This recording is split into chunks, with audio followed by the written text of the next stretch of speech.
कोई ऐसी कथा सुनाइए जिससे हर आदमी गाय के पीछे लग जाए। सनकादि ऋषियों ने कहा जरूर सुनाएंगे, चलिए। हरिद्वार आए, नारद जी को मुख्य श्रोता बनाया, सनकादि ऋषि व्यासपीठ पर बैठे और एक कथा आरंभ की।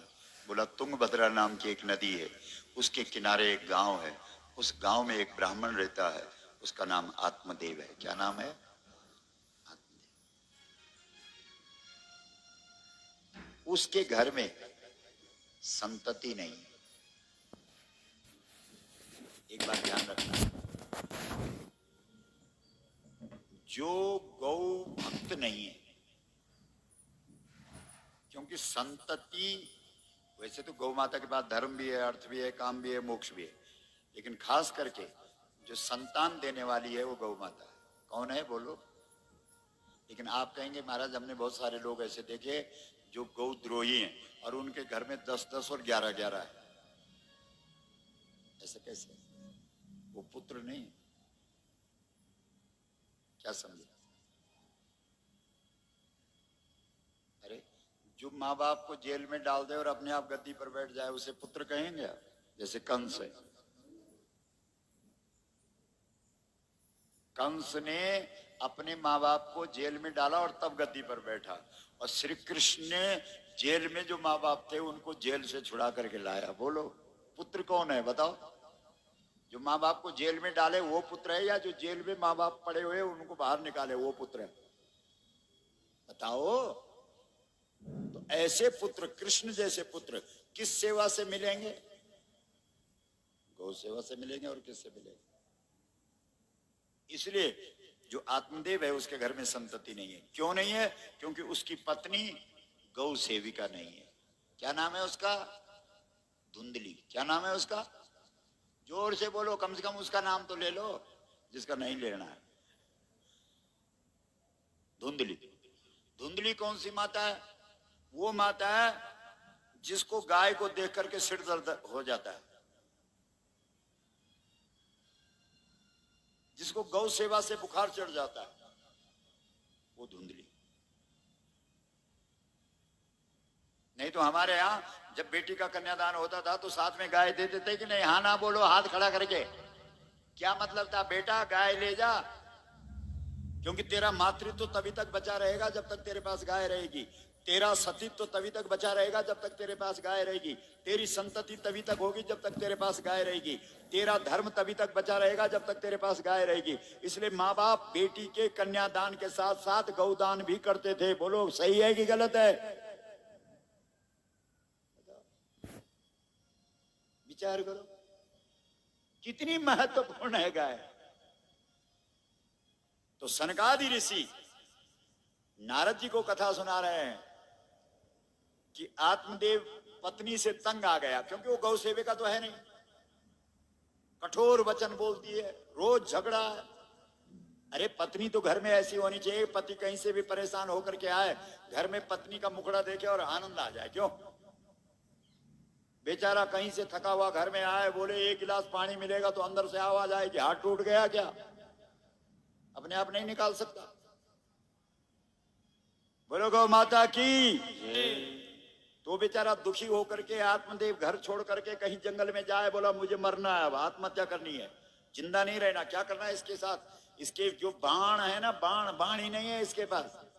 माताओं को हमेशा मीठा बोलना है। क्या बोलना है? बोलो। और मीठा आजकल पचता नहीं है। क्यों? क्योंकि सबको शुगर है। बोलो गौ माता की। हर हर मां।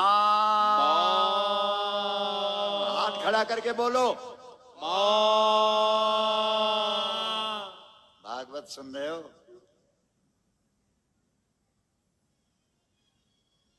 तो सज्जनों, जब वो जंगल में गया तो एक महात्मा उसको मिला, आत्मदेव जी को।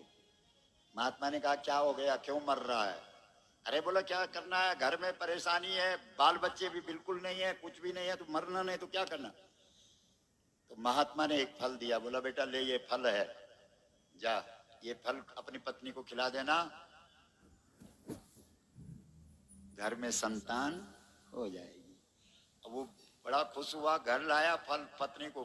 पत्नी वो फल खाएगी? वो पिज्जा और बर्गर नहीं खाएगी और महात्मा का दिया हुआ फल खाएगी। समझ रहे हो बात? अरे उसने कहा नहीं खाती मैं इस फल को। गाय दिखी उसको, उसने गाय को खिला दिया वो फल। और ध्यान रखना, कोई महात्मा तुम्हें कोई ज्ञान दे, कोई समाज तुमको कोई सत्कर्म की शिक्षा दे, फलित वो तभी होगा जब वो किससे जुड़ जाएगा, बोलो। फिर चुप हो गए। अरे जब तक तुम्हारा सत्कर्म गाय से नहीं जुड़ेगा तब तक वो सत्कर्म फल देगा ही नहीं। इसलिए अच्छा ये हो गया कि वो फल किसने खा दिया? गाय ने खा दिया। और गाय की कोख से उस घर में गोकर्ण पैदा हो गया। बोलो गोकर्ण महाराज की जय, गोकर्ण महाराज की जय। और उसने देखा कि फल ने तो काम कर दिया। और वो पड़ोस में कोई बहन उसकी रहती थी, उसको कहा कि तेरा बच्चा होगा ना उसे मुझे दे देना, पैसे जितना मर्जी लेना। और घर में ढोंग किया कि नहीं नहीं फल मैंने खाया, झूठ बोला। और बहन को पैसे दे करके बहन का बच्चा ले करके और ये कह दिया कि मेरा ही है, मेरा है, मेरा है। और इस प्रकार से उसको माँ का दूध तो मिला नहीं, गाय का दूध भी मिला नहीं।